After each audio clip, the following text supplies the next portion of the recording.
Hey YouTube, welcome back to another video. I know I haven't posted a lot lately. I'm very busy. Sorry about that. Got a video on the iPad today, which takes okay videos. A little better than my stupid phone. Everyone boo the phone. This thing sucks. Anyway, selling a couple horns. This inevitably happens because I have lots of extras, and that's kind of just how I roll. It's what I want to do. First horn up on the chopping block, one that is already chopped, actually. I haven't sold it, but it's a joke. We'll get to that in a moment. Is the Holton 258. Of course, it's marked 158, but it's a 2 because it has the cut bell. Get it? Chopped? That's the joke I made. Anyway, very, very cool instrument. Both of my instruments today are very cool. This one I have not played in a month plus. I just got it out and I'm like, why am I selling this again? It's so good, man. I don't think I'm going to change my mind, but I could probably be convinced to change my mind. I have a feeling that this instrument, as it is, it's very good. But I have a feeling that this instrument with a Rotax or KDEX valve, KDEX just came out, also made by Wilson. I have a feeling that if you put a new valve on this, it would be transformed into a completely amazing instrument. As it is, it has an amazing principal trombone register from F in the staff all the way up to high D. It is just amazing. This is better than any of my other trombones. Yep, it's better than any of my other trombones in that register, and in the way that it can place notes and then you can play that note and just make it huge. I don't think I've played another horn that does that quite so well. The 42 AFG that I'm borrowing right now does not have nearly as good of a high register. You can play the notes, and you can play them loud, you can play them big, but there's no help from the instrument at all. This one just gives you this cushion to blow into and just gives you the note. It's almost like cheating a little bit. I don't know. It's crazy. I've talked about this a little bit, but this is basically, not entirely of course, a Holton 88H. The slide is narrow. It's a different construction in the slide. It's backwards. It's got the brass crook nickel outers instead of the other way around. It's got a totally different lead pipe probably. But this is pretty 88H-ish. I actually went and swapped out the tuning slide from just a random 88H that I found at a shop, and it fit both legs and the span. So this is literally, maybe not the taper, but every other aspect of this is 88H. The bell, not exactly, because of course it ends at 9 inches, and it's got a big old ring on it so you can take the bell off.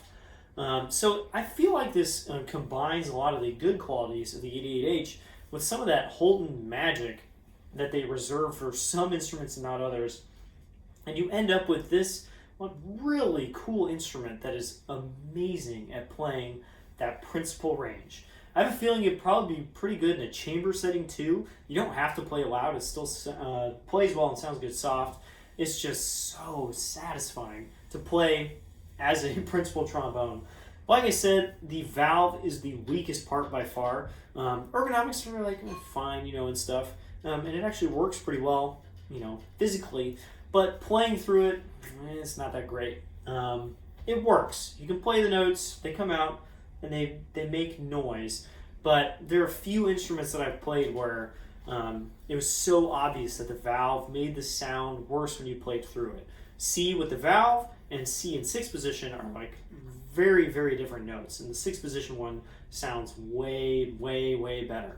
So if I was going to keep this, I would buy a Rotax or a KDEX valve, something that's about this size, and swap it in. And I have a feeling just that difference, of course, it's some other stuff has to change to get it in there, but just that difference would make this into an all-around amazing instrument. The reason I'm selling it is because I have this huge Bach project on the way that's going to be 3 different instruments. I have all these slides and stuff. I really don't need another large tenor. And for now, I'm borrowing a large tenor that I have for the next future. And I don't need to have this sitting around. So if you're interested, I'll have a link to the ad in the description. It'll come with the original flat case. The slide was just gone over by John Sandhagen. I'd say it's like a 7 out of 10. I used it on a bunch of stuff and had no problems. Just had a repair done here where this popped out and it's in perfect shape now. All the slides move. The valve works. It's fine. The screw bell is in good shape. There's no real big dings or anything. Nope, nothing back here.